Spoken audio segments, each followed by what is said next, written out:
Hi guys, God bless you. Today is Sunday. How's everyone doing today? Let me wait, see to hear. Leave a comment. Let me know how you're doing. Okay, so hi, how are you? My name is Joel. I'm just here. I have a Instagram channel called Living with God. The channel is Living with God 12773. If anybody's interested. And anyway, today I wanted to read a passage because, only now it's so weird that I've gave my life to Christ.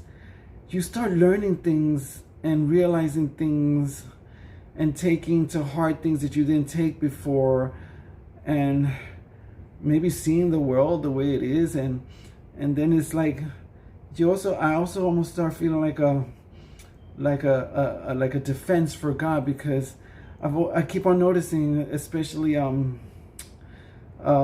atheists, they don't believe in God. And then there's a lot of people who put down God, who be saying that, oh, but if God is so good and so merciful and so loving, why does he let this happen? Why does he let children die? Why does he let all this stuff die? And before we get to that, because I want you to hear something that this guy said. It makes no sense. This is gonna be what you're gonna hear in a few minutes is a lecture, a Q&A, and it's a culture and theology lecture, and it's titled "I Don't Have Enough Faith to Be an Atheist" with Frank Turek. And Frank Turek also starts, talking about other things, and one of them is morality. And how, what does he think when he hears people say, there is a God, then why does he let this and this happen, whatever, right? So I think he'll say better than I will explain it. And it is so true. And then today I started reading Judges, the book of Judges in the Bible, chapter 2, right? So I'm going to let him say what he has to say. And then I'm going to read, just to show people that God is not bad. You got to always remember, first of all, too, he gave us free will. If he was a ruthless God, an evil God that didn't care about anybody, he would just put us all under subjugation. He would be a dictatorship. We will have no other choice but to follow him. And imagine the rebellion, even more rebellion. Even though, look, we rebel anyway against God, even though we're the ones that are wrong. And yet still, the free will is there. Still, he's such a gentleman. I'm not going to force you to serve me. I'm just going to tell you there are two paths, good and evil. Do what will you choose with your free will? But I'm going to warn you, this path leads to this. This path leads to that. If you choose this one, I will still try to be there with my hand sticking out to you in case you change your mind, and maybe you'll finally get what they're calling now the woke experience, and you'll wake up and see all that I was telling you was not a lie. All that I was telling you was true, and I just want to save your soul. And I don't even have to, because I'm God. I can do whatever I want, but because I'm not like you, I am merciful, I'm loving, I want to show you that you can be the same way too. I will always extend my hand out to you, even if you don't choose me. But then sooner or later, the time is going to come where I can no longer extend my hand out to you, because now things need to get done because of too much disobedience and too much chaos, too much evil in the world, too much madness. So anyway, I want you guys to hear this part first. For anyone out there who thinks, why is God, if God is so this and so that, then why does he let people die? Why does he let children get murdered? Why does he do this and this and that? Okay, but keep in mind, okay, we blame God for things, but he gave us a free will. A lot of times we're the one that makes bad choices, and then when we face the consequences, we want to blame God when it was really us, because remember, we got free will. He didn't force us to do anything. We chose to take the paths that we took. We just forget that there's consequences to it. But anyway, listen to this part. as he's talking throughout the whole lecture, he's hitting different topics of different things, not just about atheism, but proving that there's science and God. That God created science. And it's mind blowing. And so he has different topics. Then there was a topic that was called morality, and he's a teacher on the stage where he gives everybody a chance to speak and ask him questions, and he answers them. So then this one question gets asked him by somebody in the audience. Okay.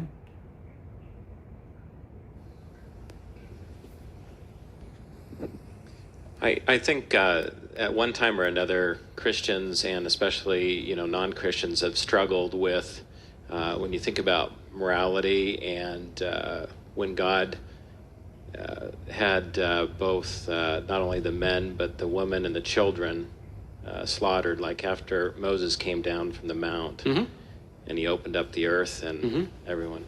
What's your response to that? Well, even a more dramatic one is the whole generation of Noah. I mean, everybody's dead except for 8 people. Here's the question. When God judges people, whether it's Noah, whether it's the Israelites, whether it's the Canaanites, whatever it is God arbitrary? Does he just wake up one day like a mafia boss and go, Canaanites, want them dead? No. He always gives reasons. What are the reasons?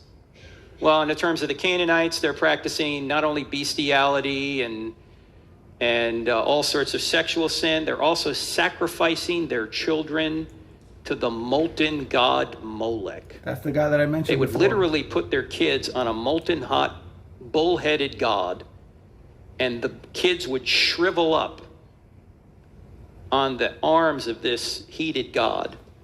And the musicians would beat their drums louder so the parents couldn't hear their own kids screaming.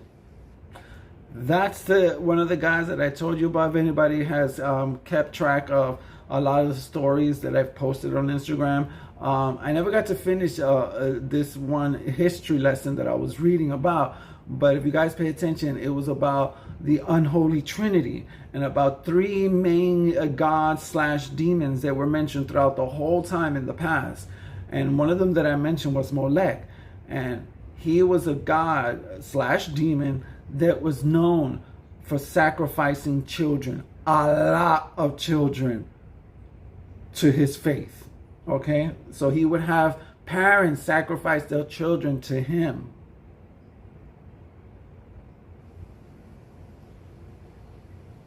And I always hear atheists saying, if there is a good God, why doesn't he stop all the evil in the world? And here's an instance where God steps in and stops this evil, and the atheists are complaining about it. You notice that? Look, you want him to step in or not?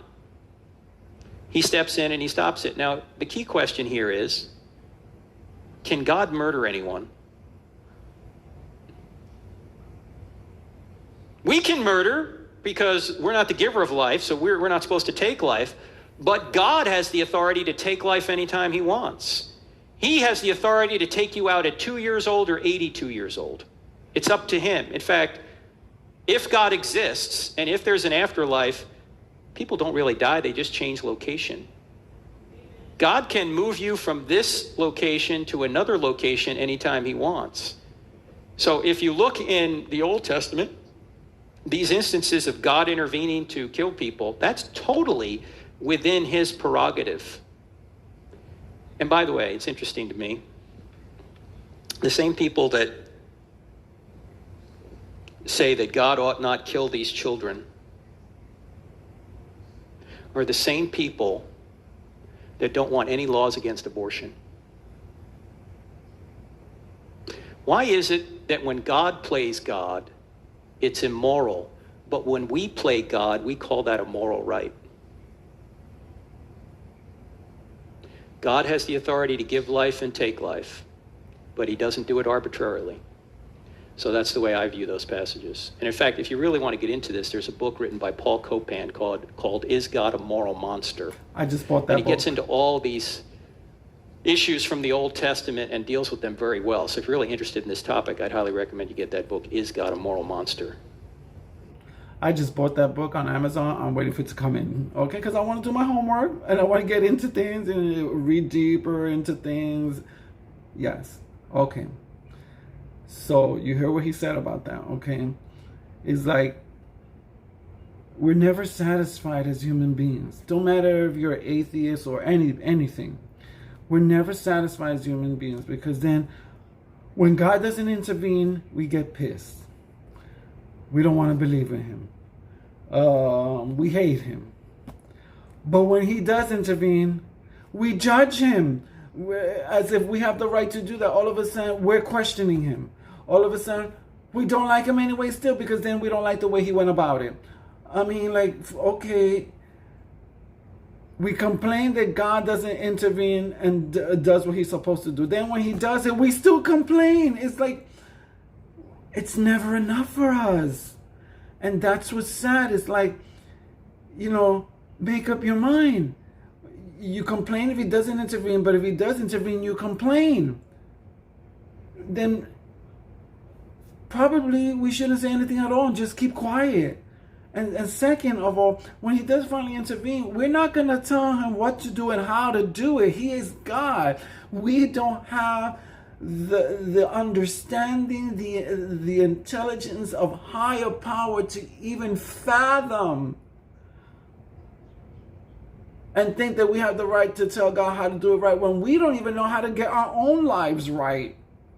And yet we're going to tell God, okay, we don't like it when you don't do anything. But when you finally do something, this is the way you're going to have to do it. Like, are you for real? First of all, he is so wise that he does things his own way, even if we don't understand it. And in the end, if we pay attention, it gets revealed why he did it this way. And we be with our mouths, with our jaws dropped. Our jaws will drop and we will gag at the profoundness of how God works. So anyway, so then I'm reading today Judges, the book of Judges chapter 2. So check this out. Okay. So it looks like because, you know, as I started reading chapter 2, certain things that I didn't understand why God said this. So then I read back a little bit to chapter 1. Then I realized, oh, okay. So this was because when God was leading his people through the wilderness, every so often they will come across cities or towns, and he would say, okay, these certain cities or towns I will be giving to you, but first you need to destroy everyone that's in there. And why was because of the fact, same thing what that guy in the lecture was talking about, Frank Turek, where he was talking his lecture, was because in those cities or towns there were people who were worshiping gods that had to do with a lot of evil, had to do with sacrificing children, had to do with sexual immorality, had to do with a lot of murders and a lot of evilness happening. So, you know, God wanted to give that land over to the right people, but he needed to make sure that when he sent them over there, they got rid of everyone and don't leave anyone behind. Because if you do, it's like if you're trying, you see an infection and you know you need to get rid of it, all of it, because even if you leave just a little bit of it, it can start infecting again. And that's the point that God was trying to make. And I started realizing that he wanted them to drive them out or destroy them, because if you leave even one, because of the influence of that demon or God that they worship, the infection will start all over again. Then next thing you know, it will start infecting God's people. And then next thing you know, even though everything was revealed to them, God is the only God, these people will all of a sudden start rebelling against God and start serving empty, hollow statues, thinking that it will give them what they need in life. So ridiculous. So then I started reading Judges chapter 2. So it continues on. So now the angel of the Lord came up from Gilgal to Bochim or Boshim. I hope I pronounced that right.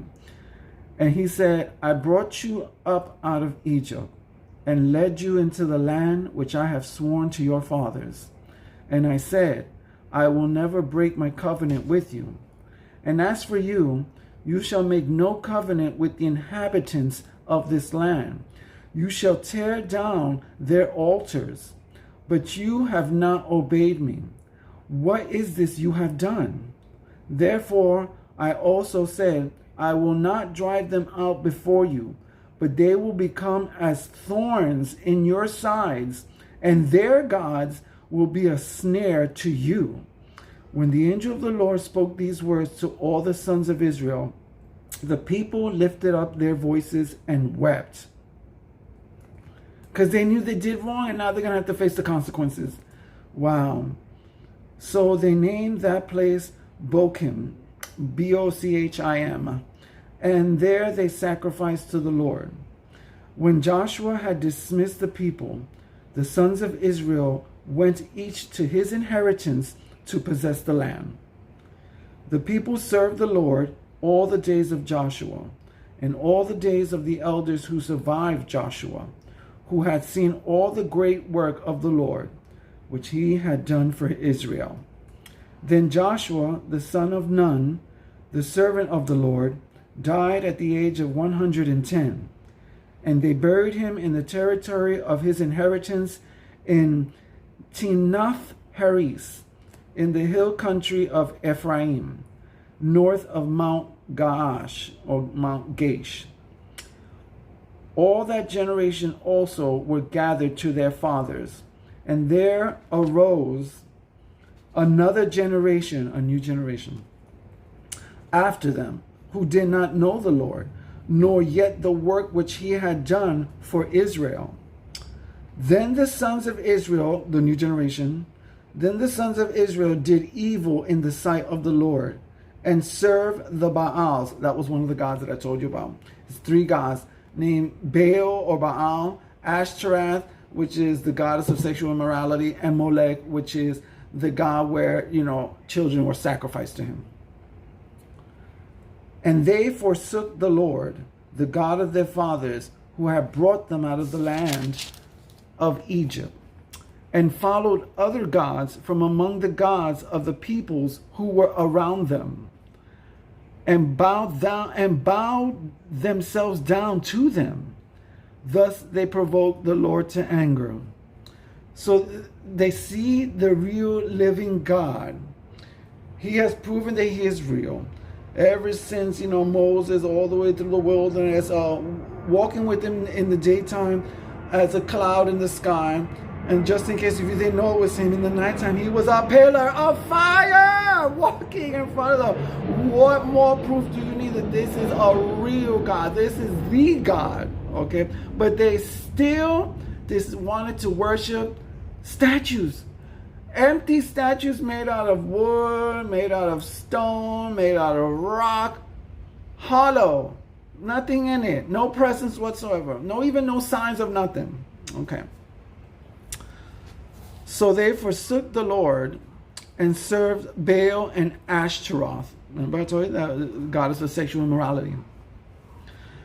The anger of the Lord burned against Israel, and he gave them into the hands of plunderers, who plundered them, and he sold them into the hands of their enemies around them, so that they could no longer stand before their enemies.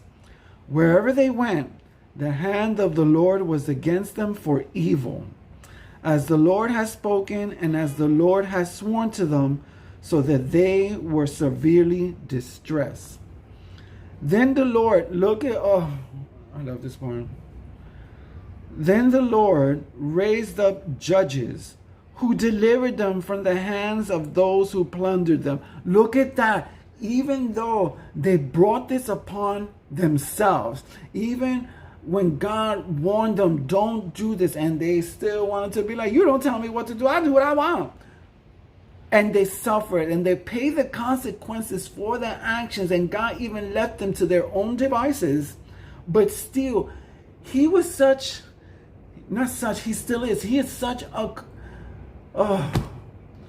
is such a compassionate God, such a loving God that you would be like, you don't need to do this. You're God. You gave them a chance and they still wanted to be disobedient. Don't even waste your time with them. But still God is like, I want to waste my time with them. I want to still show them I am love. I am mercy. I am compassion. I am empathy.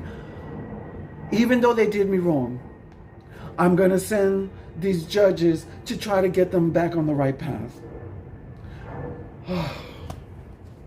And he doesn't need to do this. And I keep on saying, God, I was just saying that a few minutes ago. I was like, God, you are amazing. You are so merciful. You are so loving. You don't even need to do these things. But you do something beyond human understanding that just complexes us. Even us to this day. We'd be like, but why? Look how we are. We don't deserve this. And yet he still be like, I love you. I care for you. It hurts me to see you get hurt. Oh. But yet we want to say that God is a bad God. Okay. So, child, let me calm down. Okay. Then the Lord raised up judges who delivered them from the hands of those who plundered them. Yet they did not listen. Look at that. Look at that. Even after he didn't even have to send people to try to help them and get out of that sticky situation that he warned them they would get into. He didn't have to. But yeah, they still go against him. Even it's like saying, God, please help us, help us, help us, help us. And then he helps us. And then they be like, okay, thank you very much. Bye, Felicia. Anyway, let me go back to what I'm doing, my sins or whatever and stuff like that. You know, when I need him again, I'll just call him again. Oh. That's so like doing wrong to God when he's doing no wrong to you, and you're literally playing him. But be no fool, you cannot play the living God. Anyway, yet they did not listen to their judges, for they played the harlot after other gods and bowed themselves down to them. They turned aside quickly from the way in which their fathers had walked in obeying the commandments of the Lord. They did not do as their fathers. So this is where I left off, so I'm going to keep on reading the rest now with you, and hopefully, you know, whatever natural reaction I get, forgive me. So when the Lord raised up judges for them, the Lord was with the judge and delivered them from the hand of their enemies all the days of the judge. For the Lord was moved to pity by their groaning because of those who oppressed and afflicted them. I'm like, he felt so bad still, even though they chose this path. He still felt bad. When he didn't have to. He could have been a ruthless guy and be like, oh, well, not my problem anymore. I don't feel nothing. But he felt. But it came about when the judge died that they would turn back and act more corruptly than their fathers, in following other gods to serve them and bow down to them. They did not abandon their practice of their stubborn ways. So the anger of the Lord burned against Israel, and he said, because this nation has transgressed my covenant which I commanded their fathers, and has not listened to my voice, I also will no longer drive out before them any of the nations which Joshua left when he died, which is the bad nations, in order to test Israel by them, whether they will keep the way of the Lord to walk in it as their fathers did or not. So the Lord allowed those nations, the bad ones, to remain, not driving them out quickly, and he did not give them into the hand of Joshua. That's it for chapter 2.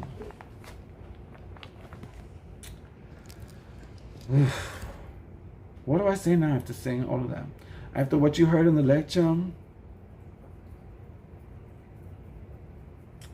about God and why he does things, after you just read with me, after I read to you, and I'm not making this up.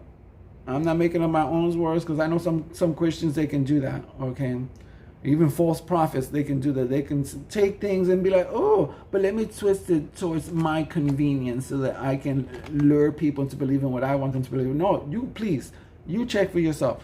Open up your Bible. Look at the book of Judges. I highly suggest chapter 1 and 2. Especially chapter 2. And you will see exactly everything I said is exactly the way I said it. Okay? So, I don't know what to say, because there are a lot of times in anybody's life, my life, any Christian's life, any person's life, whether you're Christian or not, we're stubborn. We are stubborn. I just thank God that there are moments that, God is like such an educator. When we start thinking things or thinking wrong things or thinking the wrong things about God, it's like, if you truly have a conscience and every fiber of your being believes in Jesus, even if you don't believe in Jesus, there's something that tells you, right from wrong, or there's just something that comes out that if you take the time and pay attention to listen to it, that's God trying to answer whatever you're questioning at that moment.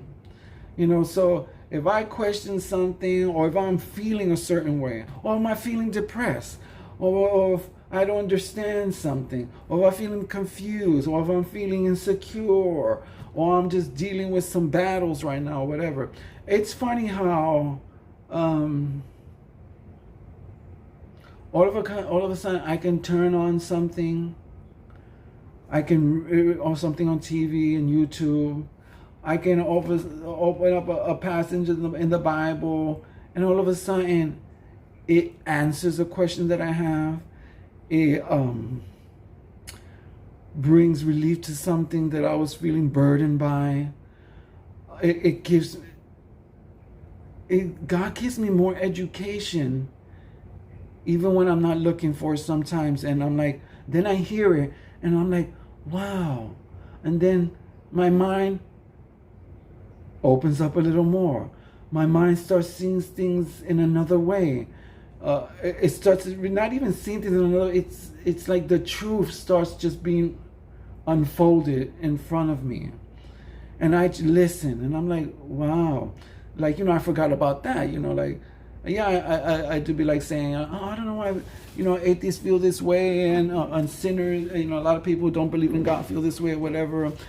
Maybe I felt this way too, because at one point I was feeling there were times that I was feeling like that too about abortion, where I would say, yeah, I would understand that, if it's just people having sex like crazy and they just don't want to be responsible and they want to treat their ovaries like if it's just some type of discarded garbage that when it gets inseminated, oops, well, I made a mistake, I didn't wear a condom, it's okay, I'm going to go get an abortion and get rid of this, not realizing that each egg is a life. Even if it doesn't have a heart or whatever, it is a life that, it's like God put premature lives in you so that one day it can get ready to become a mature life. So they're there, preserved inside you as eggs and ovaries. And of course the sperm is inside you as well, because that's going to be part of making the child or whatever.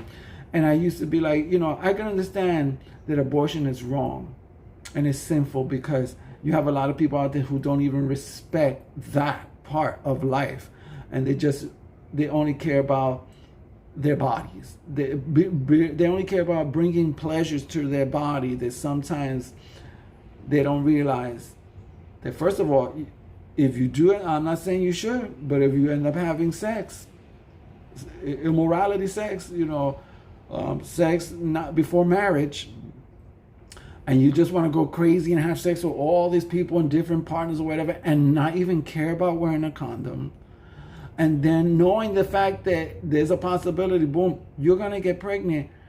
It's like, I hate the fact that It was your irresponsibility that created this child that did not ask to be created, even if it's just an egg that just got fertilized and now you realize you're pregnant. This fetus, this egg that got fertilized did not ask for this. You did something irresponsible. You did something immature. You did something immoral. You did something that you didn't want us to care about. And now this is the consequences of your actions. But now you're going to take it out on that life by treating that life as if it's, well, you know, it's just it's just garbage. It's just what happened after I had sex. So just get rid of it. Just get rid of it. Let me go and get an abortion to get rid of it. Whatever. Oops. I'll try to remember next time to wear a condom. Or I'll try to remember next time to use contraceptives and birth control. Oops. It's like, and I feel bad because I'm like, that's not the way you should be treating what was put in you so special and so beautiful. You made the mistake, and now you're going to treat it like if it's just something you can easily get rid of with no conscience, you know, no empathy. Like, wow. I'm still trying to wrap my head around that because that is so messed up. It's self-centered. Oh, it's self-centered. It's like if you're truly treating your egg like it's like if it's not even an egg of life. It's like if you're treating your sperm like it's not even a sperm of life. It's like if you're just treating your egg as if it's just a cyst, a cancer that you can easily get rid of when you made the mistake to create that cancer. A liquid that comes out of a male's body that's just a liquid, nothing more. It's just a liquid. Like pee. No. I'm just realizing that right now. But then I would always question though but what I would say to God, but what about, shouldn't abortion be okay if it's a woman that got raped? She didn't ask to be raped. And that's messed up. Why would she want to have a child of a stranger who did something to her against her will? And I was feeling like that for a while. I'm feeling like that for a while. And then all of a sudden, I came across this channel on YouTube called Living Waters, right? And usually the host of this channel is Ray Comfort. And he goes out into the streets and, you know, he delivers the gospel to people and, you know, and tells them the truth about what's going on and hope and gives them, you know, tells them that, hey, you have a choice, and if you do this, you'll be saved. If you accept Christ as your Savior, you'll be saved. If you accept Christ with a genuine heart and ask Him to forgive you for your sins with a contrite heart and turn away from sins, God will forget all your sins, forgive you, and grant you eternal life with Him through His grace, not through good deeds, through His grace, just by you accepting Him into your life and believing Him. So one day I turned to that channel again. This time it wasn't Ray Comfort. It was another guy, one of his people. He also went out into the streets. And the topic that he was tackling, I was like, ooh, I wish you luck with this topic because you're going to get people against you, was abortion. So I was like, let me listen to this. Now, I cannot get it right. So please, look him up yourself. I don't know the name, but just try to look for in Living Waters, right, the YouTube channel, see if maybe one of the titles mentions abortion. Then click on it. Then he will say it better than I did because I feel like I'm going to butcher it. But he said something, I don't know, I might not say it right completely, but it was something to the point of, yes, it was wrong that the person got raped and now they're pregnant.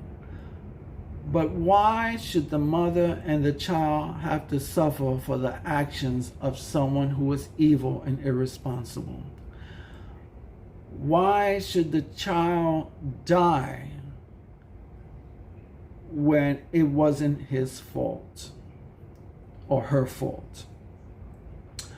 And then what else did he say? And he said, if a woman got raped, had the child, and let's say the child's already like 5 or 6 years old, and she decided that, you know what, I no longer want to have this job because it just reminds me of the rape and whatever and blah, blah, blah. You know, it's traumatizing. I'm going to kill him. Would that be right? And everybody that he was asking that to, they would say, no, no. And then he would say, why? And they would say, because that's a child.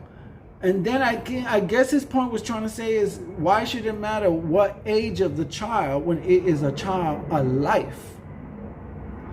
So I started thinking about all of that, you know, and I'm still, you know, I'm not perfect, you know, I'm getting understanding about that, but I'm not going to say, oh, I totally 100% understand. No, I'm going to let God and his grace and his wisdom keep teaching me and teaching me and showing me and just opening my mind.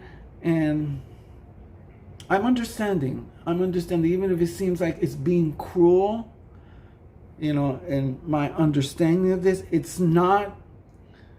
And I don't care what anybody says. God is not cruel, so I am not going to judge him and act like I'm the one that he should be answering to and telling me about why you do this and why you do that, when he works in mysterious ways that are unbeknown to us. There are other things that I tell myself.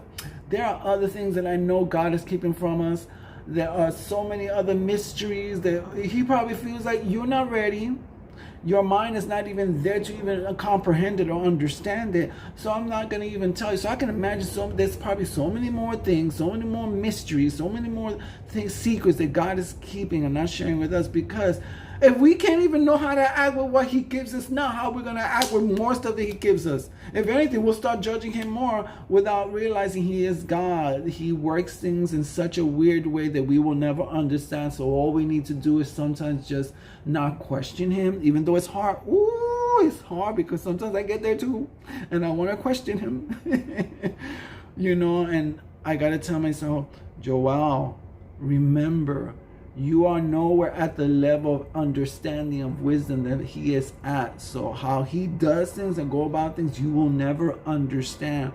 But that doesn't mean that he's not doing it for the right reasons and for good. So, okay, guys, I said enough.